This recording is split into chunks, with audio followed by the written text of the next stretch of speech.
Assalamualaikum warahmatullahi wabarakatuh. Saya Pratiwi Nursalama, kelas 4E. Baiklah, sekarang saya akan menjelaskan materi tentang pengembangan kurikulum 2013.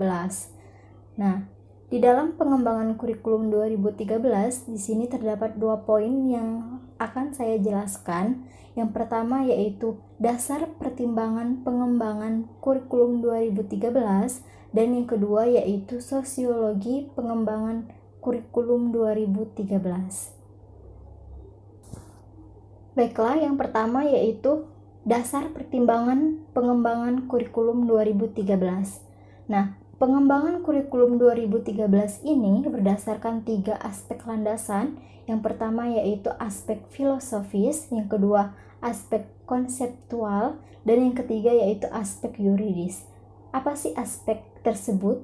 Nah, aspek filosofis ini memaknai bahwa pendidikan ini berbasis nilai-nilai luhur, nilai akademik, serta kebutuhan masyarakat. Nah, yang kedua yaitu aspek konseptual. Nah, aspek konseptual di sini maksudnya kurikulum ini memiliki relevansinya serta model berbasis kompetensi. Kemudian yang ketiga yaitu aspek yuridis. Nah, aspek yuridis ini terkait dengan RPJMN tahun 2010 sampai 2014 tentang sektor pendidikan dan Impres nomor 1 tahun 2010. Kemudian dasar pengembangan kurikulum 2013 ini apa sih pertimbangannya sehingga bisa mengembangkan kurikulum? Nah, hal-hal yang dapat dipertimbangkan dalam pengembangan kurikulum 2013 ini yaitu dapat dilihat dari beberapa poin, yakni yang pertama tantangan masa depan. Tantangan masa depan di sini seperti adanya globalisasi, kemudian masalah lingkungan hidup, kemajuan teknologi informasi, mutu investasi dan transformasi pada sektor pendidikan, kemudian ekonomi yang berbasis pengetahuan, dan masih banyak lagi. Itu beberapa yang saya sebutkan saja. Kemudian yang kedua yaitu kompetensi masa depan.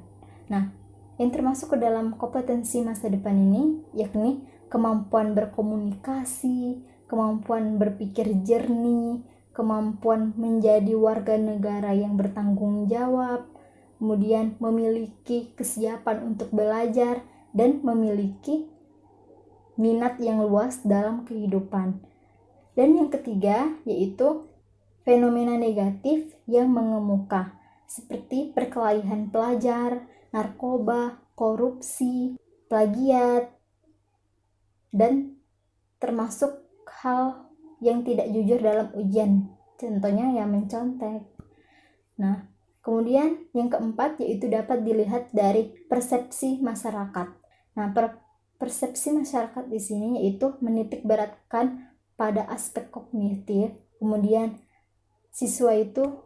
beban siswa itu terlalu berat dan kurang bermuatan karakter. Baiklah, lanjut poin yang kedua yaitu sosiologis pengembangan kurikulum 2013. Nah, landasan sosiologis pengembangan kurikulum ini merupakan asumsi-asumsi yang berasal dari sosiologis itu sendiri, kemudian dijadikan titik tolak dalam pengembangan kurikulum. Nah, mengapa sih pengembangan kurikulum ini harus mengacu kepada landasan sosiologis ini? Karena pada dasarnya anak-anak atau siswa itu berasal dari masyarakat. Kemudian ia mendapatkan pendidikan baik itu informal, formal maupun non formal itu didapatkan dalam lingkungan masyarakat. Kemudian diarahkan agar terjun ke dalam lingkungan atau kehidupan masyarakat juga. Oleh karena itu, kehidupan masyarakat dan budaya dengan segala karakteristiknya itu harus menjadi landasan atau titik tolak dalam melaksanakan pendidikan atau pengembangan kurikulum.